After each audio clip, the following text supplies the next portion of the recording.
Bismillahirrahmanirrahim. Assalamualaikum warahmatullahi wabarakatuh. Alhamdulillahirabbil alamin, wassalatu wassalamu ala asrafil anbiya'i wal mursalin wa ala alihi wa ashabihi ajmain, amma ba'du. Alhamdulillah, puji syukur senantiasa kita panjatkan kehadirat Allah Subhanahu wa taala. Mudah-mudahan kita senantiasa dalam lindungannya dan dalam keadaan sehat walafiat.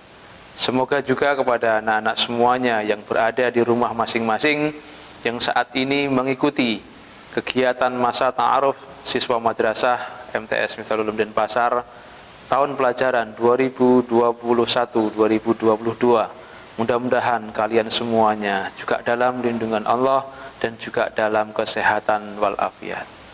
Anak-anak sekalian yang Bapak cintai dan senantiasa berbahagia, pada kesempatan kali ini Bapak ingin menyampaikan materi matsama pada hari ini, yaitu terkait dengan sejarah madrasah di Indonesia dan sejarah Madrasah Tsanawiyah Miftalul Ulum Denpasar di Jalan Ahmad Yani.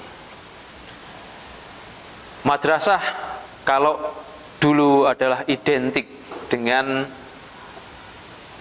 tempat yang kumuh atau bangunan yang kumuh, lalu kemudian juga siswa yang lusuh, identik dengan lulusan yang tidak berkualitas, kemudian juga orang-orangnya kaku, kemudian juga orang-orang atau yang anak-anak yang bersekolah di madrasah seolah-olah hanya mendapatkan ilmu agama yang akibatnya atau menyebabkan anak-anak menjadi orang-orang yang radikal. Itu semuanya tidak benar, dan itu semua tidak bisa menjadi dasar bahwa sekarang perkembangan madrasah sudah luar biasa.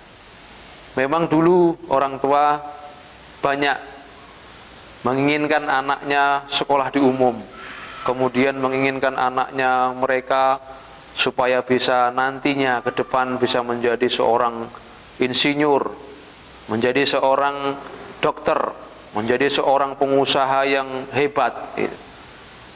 Cuman mereka berpikir bahwa saat disekolahkan di madrasah mereka tidak bisa mencapai itu semuanya. Perlu saya sampaikan di sini bahwa itu semuanya adalah salah besar. Jadi madrasah sekarang tidak seperti dulu lagi, dan madrasah sekarang sudah luar biasa. Perkembangan madrasah saat ini sudah sangat pesat sekali.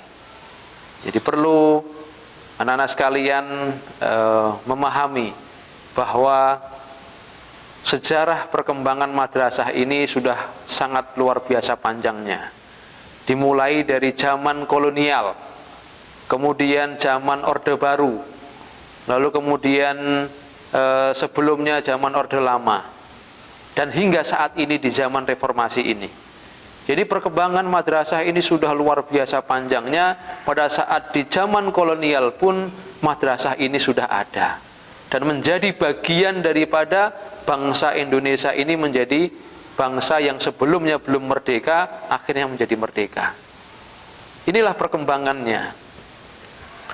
Dulu sebelum ada madrasah saat ini yang dinamakan madrasah yang diformalkan, dulu ada namanya madrasah yang sebelumnya itu dalam bentuk pesantren-pesantren. Inilah pesantren-pesantren inilah merupakan salah satu ujung tombak di mana anak-anak di pedesaan, di pelosok-pelosok, di kampung-kampung mereka belajar agama. Dan ini semuanya adalah peran para kiai-kiai, para ulama-ulama yang luar biasa, bagaimana pesantren ini menjadi tempat yang memang untuk sentral pendidikan agama, terutama agama Islam bagi anak-anak, yang akhirnya menjadikan dan menumbuhkan generasi-generasi yang luar biasa, generasi-generasi yang memiliki pemahaman agama yang luas, lalu kemudian mereka mampu bagaimana berjuang, ikut berkontribusi menjadikan bangsa Indonesia ini menjadi bangsa yang merdeka. Memang luar biasa beratnya saat itu, tetapi dengan perkembangan zaman, dengan perkembangan yang semakin ke depan, pesantren tetap tidak pernah luntur, tetap berjalan. Ini adalah pada zaman kolonial, zaman Belanda dulu. Ini pun juga tetap eksis, para ulama-ulama sangat eksis sekali bagaimana mereka membuat tempat-tempat pembelajaran yang memang militan kepada anak-anak supaya mereka mendapatkan pembelajaran agama dengan benar dan baik. Lalu kemudian di zaman Orde Lama pun juga begitu. Perkembangannya juga luar biasa. Mereka akhirnya diberikan porsi oleh pemerintah pada saat itu, oleh Insinyur Soekarno, bahwa ulama-ulama yang saat itu akan diberikan wadah yang namanya adalah Departemen Agama. Ini adalah salah satu wadah tempat yang akhirnya memunculkan beberapa madrasah atau sekolah-sekolah yang akhirnya bisa diformalkan. Lalu kemudian semakin berkembang ke depan sampai kepada perkembangan Orde Baru pun juga begitu. Madrasah yang awalnya pesantren akhirnya menjadi beberapa madrasah-madrasah formal, yaitu ada madrasah ibtidaiyah, ada madrasah sanawiyah, ada madrasah aliyah.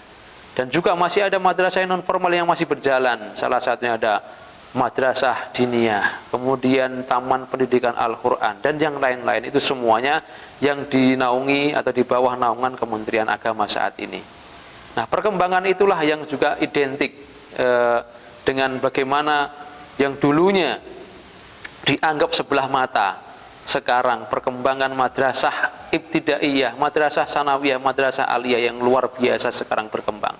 Nah, inilah yang perlu dipahami dan diketahui oleh anak-anak semuanya yang mungkin masih belum begitu mengenal apakah itu madrasah ibtidaiyah. Madrasah ibtidaiyah itu sama dengan setingkat SMP, sama, dan semua kurikulum terkait dengan umum itu sama. Kemudian madrasah sanawiyah pun juga begitu. Untuk mata pelajaran umumnya sama. Madrasah aliyah juga sama. Kemudian ada madrasah aliyah kejuruan. Ya. Hanya yang membedakan adalah ini menjadi kelebihan daripada madrasah. Kelebihan madrasah ini adalah kelebihan di mana memiliki kelebihan penambahan ilmu pendidikan agama. Di samping ilmu umum yang diajarkan di sana, tetapi di madrasah kalian akan diajarkan ilmu-ilmu agama. Salah satunya adalah fikih, kemudian akidah akhlak, Al-Quran, hadis, sejarah kebudayaan Islam, dan ditambahkan bahasa Arab lagi.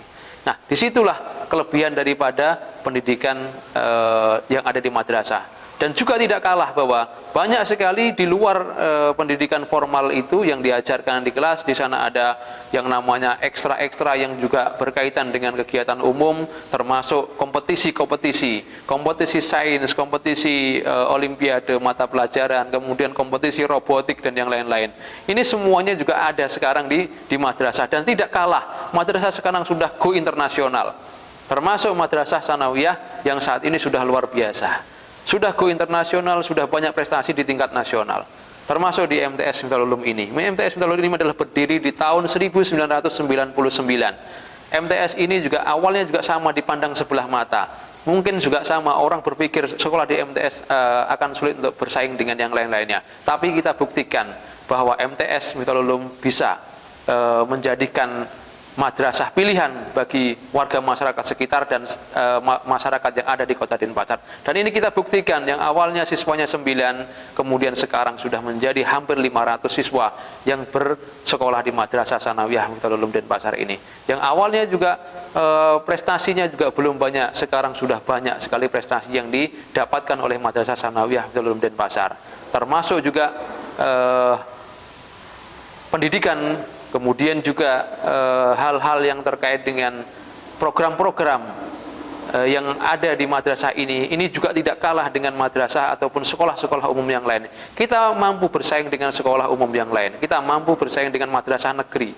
Walaupun kita adalah madrasah swasta, tetapi kita berbangga bahwa kita sudah bisa bersaing dengan sekolah-sekolah tersebut dengan berbagai macam prestasi yang kita dapatkan, yang bisa mengungguli sekolah-sekolah umum maupun madrasah-madrasah yang ada di Provinsi Bali. Termasuk MTS ini adalah madrasah yang terbanyak siswanya di Provinsi Bali untuk madrasah swasta. Kemudian kita juga mampu bersaing menjadi beberapa kali juara umum dalam berbagai macam tingkatan, yaitu dalam kegiatan perlombaan siswa.